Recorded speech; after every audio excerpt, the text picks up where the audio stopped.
يا أبت لا تعبد الشيطان إن الشيطان كان للرحمن عصيا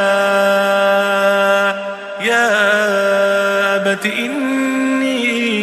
أخاف أن يمسك عذاب من الرحمن فتكون للشيطان وليا قال أراغب أنت عن آلهتي يا إبراهيم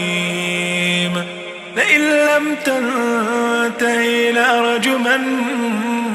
واهجرني مليا قال سلام عليك سأستغفر لك ربي إنه كان بي حفيا.